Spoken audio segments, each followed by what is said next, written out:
Bom dia a todos. Hoje, então, nós vamos para mais um React, dessa vez com o Elias Jabor, que ele vai comentar sobre se Hitler era ou não socialista.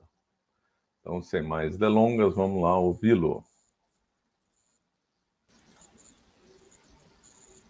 Tendo algo ad hominem, ou seja, algo pessoal contra aquela pessoa ou aquele grupo de pessoas que estão falando, trocando ideias sobre um assunto com o qual você concorda. Eu prefiro particularmente debater as ideias que estão circulando fora da nossa bolha aqui da esquerda das redes sociais, trazer para vocês aqui e trocar uma ideia a respeito disso, de desmistificar algumas coisas, desconstruir outras e assim seguir a nossa militância virtual, a nossa militância de debate de ideias. Né? Então, eu prefiro debater as ideias do que expor uma pessoa e muitas vezes parecer que o vídeo é feito para uma pessoa, contra uma pessoa, enfim, até porque ninguém precisa concordar com ninguém, né? A ideia é que... Não, aqui ele falou um ponto interessante que eu tenho que concordar, né? Na internet é cheio de argumento ad hominem. As pessoas, em vez de se preocuparem em combater os argumentos, ficam criticando. Ah, um é burro, o outro não sabe nada, outro é comunista, outro é fascista, outro é não sei o quê. Então, a internet virou um campo livre para ofensas pessoais e para argumentos ad hominem. Na realidade, o abuso dos argumentos ad hominem revela uma fragilidade na argumentação. Por quê?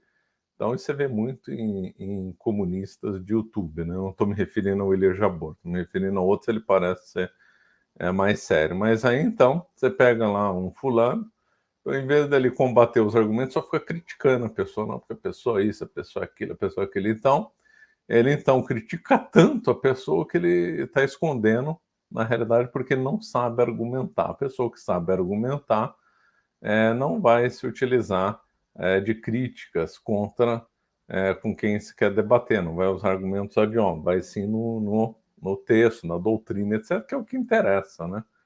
Não se o outro é burro, se estudou, se não estudou. Bom, vamos lá. Que hoje, por exemplo, eu andei circulando em alguns circuitos chamados ANCAPs, anarcocapitalistas, ultraliberais.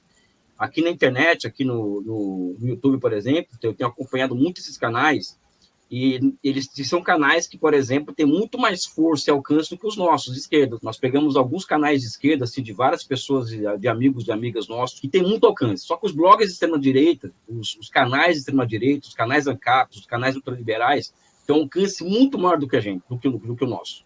E eles alcançam muito mais pessoas do que a gente. E o que explica... Aqui vale uma coisa, surgiu agora o termo extrema-direita, ultradireita. Então, essa é uma técnica de narrativa que os esquerdistas comunistas estão usando. Então, todo mundo que não concorda com eles, o grande adjetivo stalinista é fascista. Então, não concorda comigo, é fascista. Outro, pessoa que tem uma visão anticomunista já é taxado também de extrema-direita, ultradireita, etc. Isso daí visa associar um pensamento anticomunista a uma coisa extremista, a uma coisa que não é ponderada, a uma coisa que não aceita moderações, etc. Como se, de per si, os que se dizem marxistas clássicos não sejam extremistas, né? Então, por exemplo, agora, felizmente, lá no Chile, os anticomunistas venceram a eleição para mudar a Constituição.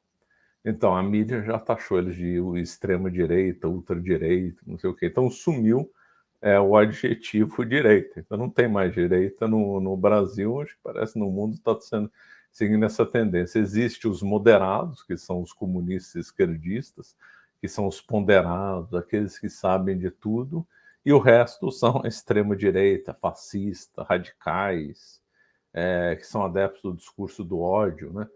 É tão ridículo isso, tem lá um marxista que coloca lá, por que odiamos, como é que era mesmo? O Enéas, não era isso? Por que odiamos Enéas? Ué, o próprio título do vídeo é Por que odiamos Enéas? E depois acusa os anticomunistas de terem discurso de ódio, quer dizer, é complicado, né? Explica, em parte, por exemplo, a força que eles têm na classe média e com muitas ideias consolidadas. Uma das características deles é que eles afirmam coisas com uma tranquilidade e com uma autoestima fortíssima para falar daquelas coisas, né? Então, por exemplo, hoje eu vou falar para vocês rapidinho dessa questão do Hitler, por exemplo, que eu ouvi de alguns ANCAPs aqui, de assim, grandes influencers, né, homens e mulheres, que falam exatamente a mesma coisa. Primeiro, o Hitler era um socialista e ele era um socialista não marxista, ou seja, é uma das formas que se encontra, por exemplo, de igualar nazismo, comunismo, Hitler, Stalin e tal, e fazer uma confusão generalizada. Tá certo, né? Hitler era socialista e nazismo e stalinismo eram irmãos, né? Na cabeça das pessoas, de forma que nazismo e comunismo passem a ser a mesma coisa, e o caminho do meio, ou seja, que para eles seria o tal do livre mercado, que nunca vi baixar em terreno nenhum, em lugar nenhum, ser, por exemplo, a forma mais correta de organização da sociedade. Para responder essa questão, primeiro, o nome do partido do nazista, por exemplo, Partido Socialista dos Operários Alemães, ou alguma coisa desse tipo, né? Primeiro que socialismo era um nome muito da moda na época, ou seja, chamar de socialista um partido político era uma forma, por exemplo, de atrair a classe trabalhadora para aquele partido. E a Alemanha era um país que estava devastado pelo desemprego, né? E o socialismo no nome do partido, né? Ele foi uma das formas de atrair, por exemplo, no âmbito da disputa pela subjetividade da classe trabalhadora alemã, parcelas inteiras dos trabalhadores alemães na luta contra o comunismo, até porque existia uma polarização naquela sociedade, né? O parlamento alemão, por exemplo, de 33, né, ou 32, elegeu 33% de comunistas, ou seja, não era uma força qualquer os comunistas naquela sociedade. Porém, uma leitura mais profunda, vamos dizer assim, do livro. Então, ele está dizendo que então o nome socialismo foi então uma técnica utilizada pelos nazistas para atrair e angariar simpatia. Isso eu já vi outros que diz que o Hitler no socialista dá esse mesmo argumento, e também diz que os comunistas estavam com muita força, de fato estavam com muita força, eles ganharam muitas cadeiras, né, nas eleições no começo dos anos 30, né? Livro do Hitler, aquele famoso Mein Kampf, ou seja, a minha luta, fica muito claro que o grande objetivo do Hitler não era se juntar a Stalin, por exemplo, ou a Lenin ou a Rússia para combater o mundo liberal, representado pela França, pela Inglaterra, pelos Estados Unidos. Muito pelo contrário. O Hitler e grande parte do aparatique dele tinham grandes simpatias pelo estado de apartheid social dos Estados Unidos. Eles se inspiravam nas comunidades comandadas pela Ku Klux Klan, eles se inspiravam no apartheid norte-americano. E existem trabalhos muito interessantes que tratam dessa questão, como, por exemplo, um paper acadêmico do professor Domenico Lossuro, que trata sobre as raízes norte-americanas do nazismo. E não está isso no livro, né? Então, aqui ele comenta, então, que o Hitler, então, não defendia ele, né, o socialismo, e pelo contrário, ele teria uma simpatia pelos Estados Unidos por causa do racismo americano, mas uma coisa não exclui a outra. Aí que está um erro aí, né? De fato, o Hitler era racista, o veio racista do Hitler veio de duas origens. Primeiro, o veio esotérico, ligado a Guido von List-Liebenfels, ainda quando ele morava na Áustria, ele teve contato com Liebenfels. Ele comprou exemplares da revista Ostara, que difundiam então difundiu elementos de uma visão racista. Quando Hitler depois mudou para a Alemanha e teve contrato com o Grupo Tuller, essas mesmas ideias racistas esotéricas, na qual os alemães, que seria uma raça ariana pura, tinham o direito mesmo, o dever histórico de assumir o controle do mundo e exterminar os povos que eles julgavam inferiores e tal, e assumir o controle de tudo, e dominar determinadas forças e tal. Então esse é um veio racista do Hitler, veio esotérico. O Hitler tem outro veio racista, que veio do Darwin. Então tem um livro muito bom chamado de Darwin, From Darwin to Hitler. E então esse outro veio é um veio cientificista, na qual o pensamento do Darwin chegou. O Darwin era racista, né? O Darwin disse que os ingleses fizeram muito bem em exterminar ou quase exterminar os povos da Tasmânia. Então, né, no darwinismo veio o darwinismo social, veio a eugenia, né? O Galton era primo o Galton que desenvolveu a eugenia era primo do Darwin, mandou o livro para o Darwin, falou que o primo estava certo. E então o darwinismo chegou nos Estados Unidos, o darwinismo social foi muito forte nos Estados Unidos, chegou na Alemanha e o Hitler gostou dessas ideias racistas. Então, o veio racista do Hitler teve duas origens. Quando o Hitler e outros comentavam do que estava acontecendo nos Estados Unidos, ou seja, aplicar a eugenia e tal, eles gostaram. Só que isso aí não exclui que o Hitler seja socialista. Não tem oposição. Gostar do racismo americano e ser socialista. Mesmo porque nos Estados Unidos houve várias políticas socializantes naqueles anos 20 e 30, né? Não tem contradição nesse raciocínio. Essa questão de se aliar com a União Soviética, que era anticapitalista, como eu, Hitler, também sou anticapitalista, para enfrentar o mundo liberal. Não. É muito claro que o objetivo de Hitler era destruir a União Soviética. Não, isso num segundo momento. Então, acho que aqui está na hora da gente começar aqui a fazer umas citações aqui interessantes, né?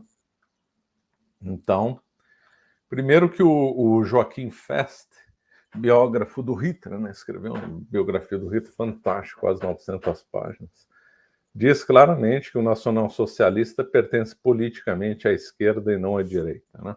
Mas agora vamos ver o que o próprio Hitler disse. Ele diz: o meu socialismo não é luta de classes, mas a ordem. É um socialismo heróico. É o laço de uma fraternidade de armas que não enriquece ninguém e põe tudo em comum. Palavra do Hitler. Outra, o Hitler, né, em relação ao marxismo, foi meio dúbio, né? O próprio partido nazista, na origem, lá bem no comecinho, se dizia anti-burguês e também se dizia anti-marxista. Porém, o Hitler também misturava essas ideias meio contraditórias, mas o Hitler, em vários momentos, ele se disse inspirar no marxismo, se diz até mesmo realizador do marxismo. Vamos ver essas frases aí do Hitler, né? Então, outra do Hitler. Eu não sou apenas o vencedor do marxismo. Se despoja essa doutrina do dogmatismo judeu-talmúdico para guardar delas apenas o seu objetivo final, aquilo que ela contém de vistas corretas e justas, eu sou o realizador do marxismo, disse o Hitler. Então, estrebuchem comunistas e fanáticos de Marx. Está aí, ó. Hitler era o realizador do marxismo. No fundo, a versão que determinados elementos do nazismo poderiam ter contra o marxismo seria porque o Marx era judeu. Então, como eles defendiam uma pureza racial, então eles não podiam ser contra uma doutrina judaica. Então, inclusive, alguns autores dizem que eles odiavam os burgueses porque associavam o capitalismo aos judeus e também odiavam o marxismo clássico por ser associado aos judeus também. E propunham um novo socialismo, né? Outra, ainda segundo Hitler, eu aprendi muito do marxismo. Então, todo o nacional-socialismo está contido lá dentro, ou seja, do marxismo. Então, há várias frases que tem. Agora aqui ele diz, o Jabor diz que, então, o objetivo do Hitler não nego, óbvio, Hitler invadiu a União Soviética, queria destruir e escravizar os eslavos. Mas isso não elide o fato de que, quando foi feito o pacto Ribbentrop-Molotov, ele quis uma aliança com Stalin e viram pontos incomuns entre eles. Ora, o negociador alemão Schunur, não sei se pronuncia assim em alemão, acho que é Schunur, né? Disse para o seu colega soviético: há um elemento comum às ideologias da Alemanha, Itália e União Soviética: oposição às democracias capitalistas. Nem nós, na Alemanha, né, nem a Itália, temos nada em comum com o Ocidente capitalista. Parece-nos, portanto, pouco natural que um Estado socialista se formasse. Parece pouco natural que um Estado socialista tomasse o partido das democracias ocidentais. Então, o diplomata nazista diz que a Alemanha é socialista, que há pontos em comum entre a Alemanha, Itália e a União Soviética, e que o inimigo comum é o Ocidente capitalista e que o Estado socialista alemão não pode se alinhar com as democracias ocidentais. Aliás, o Stalin ficou muito feliz com o pacto Ribbentrop-Molotov, né? O Goebbels era era um socialista clássico, né? Não da linha esotérica, mas sim admirador do Lenin. Bom, vamos continuar. Né? E destruir com o bolchevismo. Isso é uma coisa muito clara nesse livro Mein Kampf, e que isso, por exemplo, foi levado às últimas consequências na guerra, na invasão em 41, na Operação Barbarossa, em que Stalin, até assinar um acordo de não agressão, que é o Pacto Molotov-Ribbentrop com Hitler, ele procurou todos os líderes ocidentais da época e nenhum quis assinar um acordo de paz com Stalin, apostando em que Hitler e Stalin teriam que se destruir sozinhos lá, e o Hitler poderia prestar um grande serviço ao destruir o bolchevismo. Então, aí não é pacto de não agressão somente, é um pacto de partilha da Europa Oriental. Esse é um erro, os comunistas ficam inventando, divulgando uma história fantasiosa que o pacto Ribbentrop-Molotov era um mero pacto de não agressão. Não é. Foi um pacto de partilha da Europa Oriental. Não é que o Hitler invadiu a Polônia no dia 1º de setembro de 1939, 15 dias depois o Stalin, a União Soviética, invadiu a Polônia. Em Brest-Litovsk, eles então fizeram um desfile militar juntos. Há fotografias com oficiais soviéticos fazendo saudação nazista. Então eles conversaram lá, trocaram prisioneiros, eles fizeram uma partilha da Europa Oriental. Não foi pacto de não agressão somente. É muito famosa a frase de Churchill de que Hitler ele presta grandes serviços contra o bolchevismo, né? Então esse é um aspecto que eu acho fundamental, ou seja, são dois campos de pensamento diferentes. A União Soviética, por exemplo, como eu já disse aqui antes, ela traz à tona a luta anticolonial, né? Enquanto que Hitler, por exemplo, o Hitler busca a escravização da Europa Oriental e dos povos eslavos em geral. Que é a União Soviética? Contra a colonização, o que a União Soviética não fez? Foi o que a União Soviética fez na prática, né? Foi um neocolonialismo. Promoveu depois revoluções na África, na Ásia, invadiu os países da Europa Oriental, então impôs um jugo comunista. Ela foi neocolonizadora, na acepção própria da palavra, né? Ou seja, a colonização dos povos eslavos, enquanto a Inglaterra colonizou a África, grandes partes da Ásia e da América Latina, ou seja, praticamente boa parte do mundo estava nas mãos da França e da Inglaterra, ou seja, seus espaços coloniais, seus espaços vitais, enquanto os americanos eles colonizaram o próprio país, causando a morte de milhões de indígenas, por exemplo, né? Então a escolha de Hitler foi o quê? Foi a colonização do leste europeu e partes da União Soviética, ou seja, então nesse aspecto, por exemplo, o que nós vemos, o que nós temos de observar, não são duas figuras historicamente iguais, lutando porque são dois loucos pelo poder.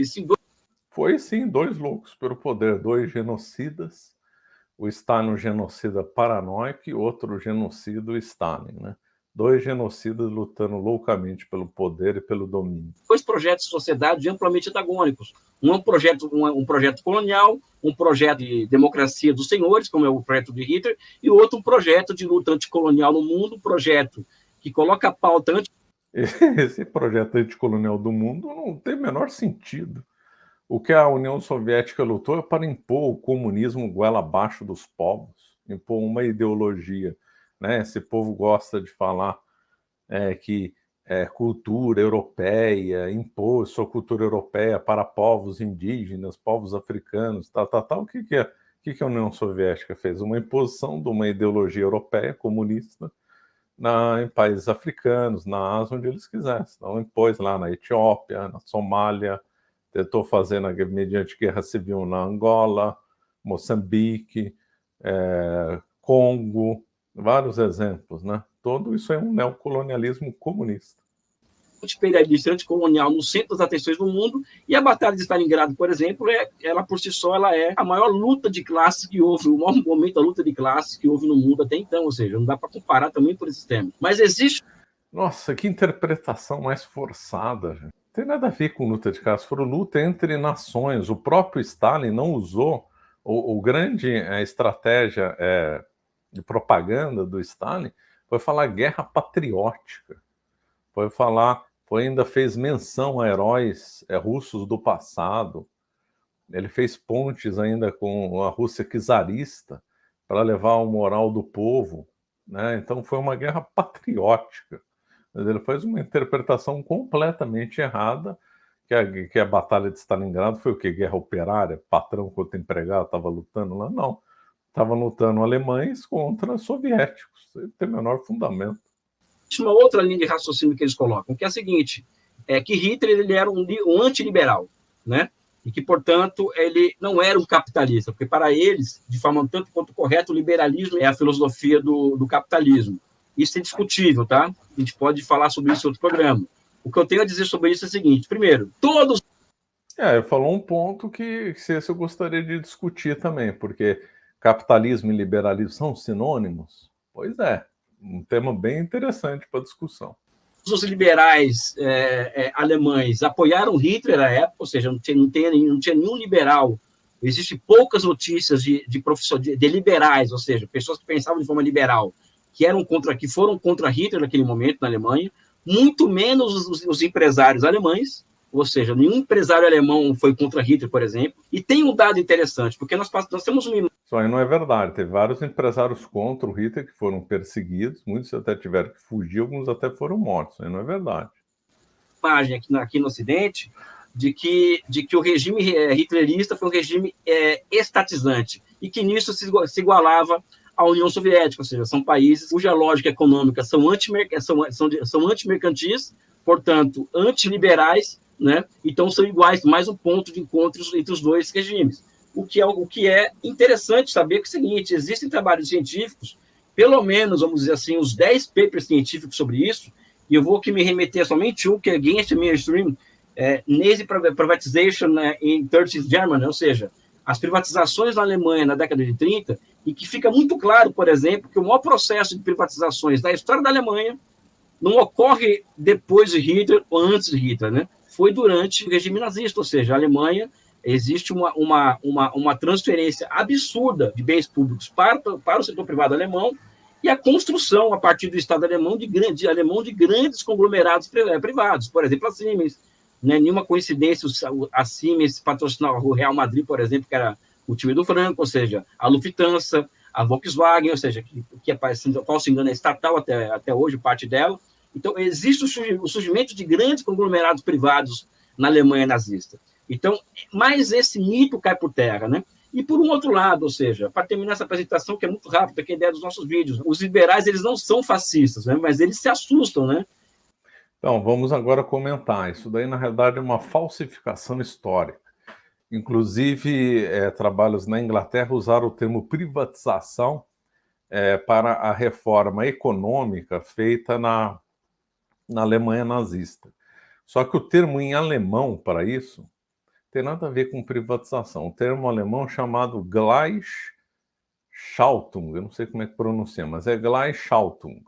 Gleichschaltung, em alemão, significa, traduzido para o português, algo como coordenação, sincronização, uniformização. Então, primeiro vamos definir uma visão liberal, né, em sentido amplo, sem ser muito acadêmico, e depois vamos ver o sentido, então, nazista dessa Gleichschaltung. Então, para o mundo liberal, o Estado tem que ser pequeno, o Estado tem que, ou nada ou pouco, interferir na atividade econômica, os empresários têm que ter ampla liberdade para fazer o que querem e o mercado vai regular tudo. Essa é a visão liberal, ou seja, o Estado não poderia interferir na atividade dos capitalistas, o ambiente empresarial é uma coisa, o Estado gera outras funções. Para Gleichschaltung, a nazista não tem nada a ver com essa coisa liberal capitalista, nada a ver. Isso aí significa um controle totalitário sobre todos os aspectos da sociedade. E não somente na economia, vai associação comercial, cultura em geral, educação, mídia. Então, tudo quanto era clubes na Alemanha nazista, vamos supor, clube de futebol, tinha que chamar clube nazista de futebol. Se tivesse clube de bote, clube nazista de bote. Se os clubes que existiam antes do mundo nazista tinham que, de alguma forma, se associar ao nazismo. Quem não se associasse, o clube era fechado, as pessoas apanhavam ou mesmo podiam até ser mortas. Então, havia um controle total da sociedade. Agora vamos avançar nisso em relação à economia, né? Então, segundo Pipes, em um mês de controle do governo alemão, os nazistas suspenderam as garantias condicionais da inviolabilidade da propriedade privada. Nas palavras de um teórico nazista, propriedade era não mais um assunto particular, mas um tipo de concessão do Estado. Isso é um princípio socialista, não é um princípio liberal. Isso é o princípio da Gleichung, que é o princípio de coordenação nazista. Ou as propriedades privadas se alinham ao nazismo, ou elas vão ser perseguidas. Teve empresa que foi estatizada, né? Fechadas, estatizadas, os nazistas forçaram que várias empresas grandes tiveram que ter entre o seu conselho de gestão nazista. Então, não é verdade que houve uma mentalidade liberal, uma mentalidade de privatização. Hitler colocou a questão: quero que todos mantenham a propriedade que adquiriram para si conforme o seguinte princípio: o bem comum vem antes do interesse próprio. Isso aqui é um princípio socialista. O Estado deve manter o controle, cada proprietário deve se considerar um agente do Estado. Isso aqui propriamente é uma estatização, né? O Terceiro Reich sempre terá o direito de controlar os donos de propriedade. E depois do plano, né, do Partido Nacional Socialista dos Trabalhadores Alemães, estão dizendo que eles tinham ódio da burguesia, eles queriam fazer reforma agrária, eles queriam abolir, eles não gostavam de especulação financeira, queriam que todo o rendimento ficasse. A pessoa só poderia ter o direito de ter dinheiro se fosse oriundo do trabalho e não de lucro. Típica mentalidade socialista, né? O Estado fixou preço, limitou lucro, disciplinou condições de trabalho, etc. Ainda segundo Pipe, citando outro autor, Huber, para o socialismo alemão, toda propriedade é propriedade comum. Segundo Goldberg, na Alemanha, a aristocracia e a elite dos negócios foram, de modo geral, repelidas por Hitler e pelos nazistas. Eles tinham versão aristocracia, elite financeira. Os nazis subiram ao poder explorando uma retórica anticapitalista, na qual indiscutivelmente acreditavam. Segundo ainda Goldberg, o plano do Partido Nazista envolvia a abolição de renda dos juros, aquilo que eu falei, né? Confisco total dos lucros de guerra, nacionalização direta ou indireta dos trusts, né? O plano do Hitler era um programa mais agressivo socialista. Ele não conseguiu fazer isso porque veio a guerra e aí não deu para fazer, mais ou menos como aconteceu na Itália. O Mussolini, que nasceu socialista, viveu a vida inteira socialista, morreu socialista, deixou um testamento dizendo que era socialista, o pessoal disse que não era socialista. Ele tentou fazer a mesma coisa na Itália, ele conseguiu estatizar bastante coisa na Itália, só não conseguiu fazer mais, porque veio a guerra, teve resistência de uma sociedade católica, mas tentou fazer. O Hitler também tentou estatizar tudo, acabou, não vai ter mais nada, vai ser tudo comum. O princípio do folk, né, do povo folkish. Ele não conseguiu fazer mais que veio a guerra. Aliás, daqui a pouco nós vamos comentar, teve uma crise violenta econômica antes da guerra, né? Por causa dessas reformas socializantes, né? Então, o plano do Partido Nazista envolvia a abolição de renda dos juros, o confisco total dos lucros de guerra, nacionalização dos trusts, divisão dos lucros com os trabalhadores, expansão das aposentadorias por idades, comunalização das lojas de departamento, execução, ou seja, mandar matar os usurários, né, aqueles que emprestam com juros e tal. Os fabricantes da Alemanha entraram em pânico quando souberam que alguns industriais foram expropriados pelo Estado nazista, né? O Partido Nazista tinha o direito de examinar os balanços das empresas. Qualquer erro era punido com multas milionárias. A carta de empresário alemão reclamando para outro americano, dizendo que eles estavam socializando a economia, né? Então, nós vemos que os comunistas, é lógico, eles têm que esconder que o Hitler era socialista, né? porque a documentação é muito farta, né, disso. Né? Faltou aquele ponto, né, do que eu falei da pena da crise econômica, é uma alegação, um bom argumento que, aliás, eu ouvi de uma pessoa dizendo o Hitler não podia ter sido socialista, porque se ele fosse socialista, a economia alemã teria que estar em decadência, porque o socialismo só produz pobreza, e a economia alemã está em ascensão. Aliás, bom argumento, né? O problema é que na Alemanha estava com aquele grande, uma figura extremamente competente da economia alemã, que era o Hjalmar Schacht, né? Só que, porém, ele foi depois substituído, e aí o Hitler deu ordens para mudar completamente a economia. E aqui eu vou ler, então, esse trecho aqui que é escrito por Fest, né? Joachim Fest, o biógrafo do Hitler. Né? Então, aqui é muito interessante. Então, o Hitler trocou o Schacht por Goering. Né? O Goering era socialista. Né? Então, o Hitler justificava a aceleração dos planos pelo inquietante problema de matéria-prima de alimentação na Alemanha, ou seja, as reformas socialistas feitas na Alemanha nazista estavam começando a quebrar a Alemanha.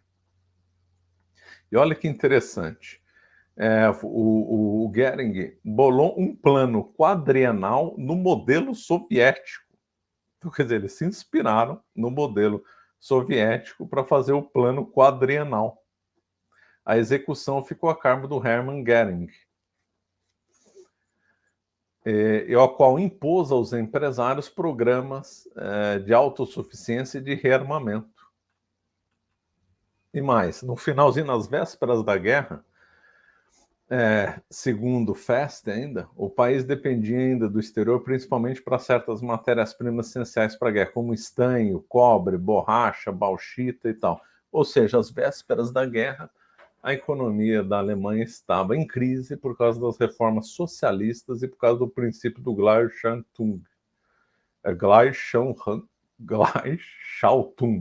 que é o princípio de coordenação. Vamos voltar lá, então. E quando eles se assustam, eles se transformam em potenciais fascistas. Por que eu estou dizendo isso? Porque os liberais, em geral, os ANCAPs, eles trabalham com uma ideia e com uma lógica quase religiosa, ao contrário de nós, que temos uma visão historicizante da questão da propriedade, historizante porque o Marx era obcecado, o Marx tinha uma visão religiosa da história, né? Então, tudo para Marx era tudo vinculado à história. Então, os marxistas de científicos, né? Os sabedores de tudo e compreender a chave de compreensão do universo. Né? Que eles têm que se apegar de forma feroz à defesa da propriedade privada, porque a propriedade privada ela é sacralizada na Inglaterra, por exemplo, após as leis do cercamento, após a Revolução Industrial, ou seja, a forma histórica de propriedade privada que surge na Inglaterra é uma forma histórica que é sacralizada, tanto é que surge o Código Civil, essa coisa toda. Evidentemente. Então, aí é uma confusão de lei, né? É porque o Marx via as leis como uma superestrutura. Eu não vou entrar nesse debate, não vai se prolongar demais. Mas realmente, agora tem que concordar, né? O cercamento na Inglaterra foi um absurdo, foi uma coisa criminosa que acabou com um costume que devia ter o quê? Quase 1000 anos na Inglaterra, né? Que uma conjuntura de radicalização política, em que a esquerda ganha muita força, os comunistas ganham muita força, é evidente que os liberais vão se aliar com os fascistas e vão ter nos fascistas a grande força, vamos dizer assim, o punho de ferro para enfrentar os comunistas, a esquerda, em prol da manutenção da propriedade privada dos meios de produção. Então, o problema é que muitos desses liberais viram que estavam sem opção, né? Não tinha assim um partido forte na Alemanha, então escolheram então se ficar o bicho come, se correr o bicho pega, não tinha pra onde correr. Né? Então está aí também mais uma evidência de que não tem nada a ver nazismo ou comunismo, e Hitler não era socialista. Ele não mostrou nenhuma evidência, não citou nenhum texto do Hitler, né? Então o Elia Jabor hoje decepcionou. Eu lembro de ter visto outros vídeos dele, ele mostrou mais, fez vídeos melhores que esse. Aqui não mostrou nada. Falou coisas gerais, muito abstratas, assim, não citou nenhum pensamento do Hitler, né, enquanto eu aqui fiz várias citações. Os livros vão estar na descrição. Né? Hitler não tinha nada de anticapitalismo, ao contrário. O nazismo, ele é, por exemplo, ele é o estágio supremo de onde o capitalismo pode chegar. Eu termino com a frase do George Dimitrov, em que ele perguntado no tribunal que estava julgando o incêndio do Reichstag em 1933, ele fala, se perguntaram sobre o que é o nazismo, ele fala, olha, o nazismo ele não é um fenômeno alemão, ele é parte das crises cíclicas do capitalismo, não é? E certamente a próxima vaga fascista virá do outro lado do Atlântico, ou seja, isso aí ele não, foi uma previsão, foi muito profético de Dimitrov.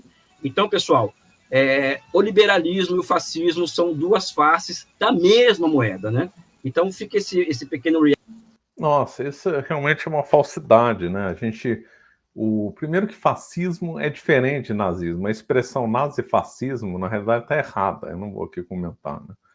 Não vou alongar demais. As origens do nazismo são diferentes da origem do fascismo. Lógico que eles têm vários pontos em comum, mas propriamente falando, eles tiveram origens diferentes, né? O Mussolini não teve origem esotérica associada a um princípio racial. O Hitler teve. Então, na realidade, tecnicamente está errado falar nazifascismo, para começar. E depois, o princípio liberal é um princípio de Estado pequeno, que tem pouco ou nenhuma interferência no livre mercado, enquanto o princípio fascista era justamente de fortalecimento do Estado, né?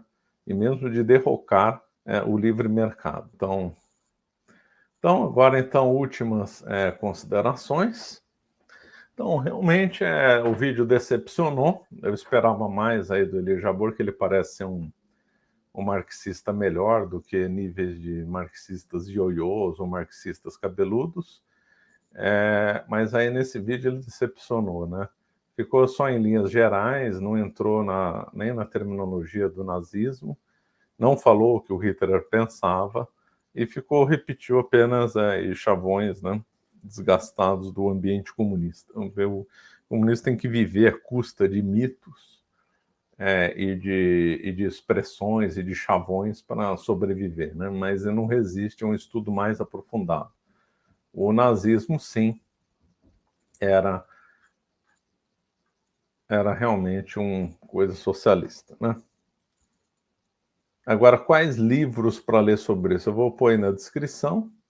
Já adianto uns aí, né? Um é o Hitler Mahdi, excelente, só que esse livro é difícil de achar, né? Inclusive o original é no francês, se não me engano. Aí tem um livro do Pipes, Richard Pipes, Propriedade e Liberdade. O Pipes é um grande estudioso da União Soviética, da Rússia e União Soviética, né? E tem outros também, como tem um excelente chamado The Vampire Economy, que esse título está em inglês só.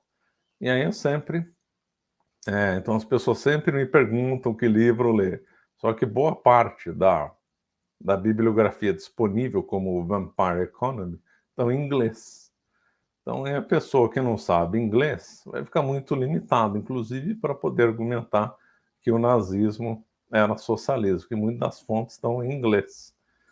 Então, a pessoa tem que saber inglês para progresso intelectual, no trabalho, para viagem fundamental, para trabalho, para atividade intelectual, então não vou nem comentar, né? A pessoa que não souber inglês vai ter um horizonte muito limitado de estudo. Então, para você que ainda não sabe inglês, está na hora de aprender, faça o curso do Jonas Bressan. O Jonas Bressan não é uma pessoa que agora está na moda de 50 mil cursos de inglês por aí. Qual que é o diferencial do Jonas Bressan para esses tantos cursos de inglês que tem por aí? Que o Jonas Bressan está no mercado há mais de 20 anos. Ou seja, ele tem muita experiência no assunto, já escreveu vários livros, né? E o curso dele chama B-Way, então ele sabe do que ele está falando. Então não perca a oportunidade, se inscreva no curso do B-Way do Jonas Bressan. Então, antes de encerrar, né, lembrando que vai estar aqui na descrição esse mais outros livros citados, e também nós estamos aí com falta aí 2 dias para nós terminarmos a promoção. Então, quem assinar a Escola da Verdade Histórica até o dia 11 de maio vai ganhar o meu livro Segunda Guerra Mundial, uma guerra contra os povos, né? Então não perca essa oportunidade. de assinar a Escola da Verdade Histórica e ganhar aí esse livro de brinde. Inclusive, esse livro eu comento, né, sobre o nazismo ser socialista, dou ali argumentos, e lá no fundo, né, na parte da bibliografia, que tem muitos livros, está lá citado, estão citadas as fontes, né? Então não perca a oportunidade, se inscrevam na Escola da Verdade Histórica, para não serem enganados pelo marxismo. O marxismo é a doutrina mais criminosa da história da humanidade.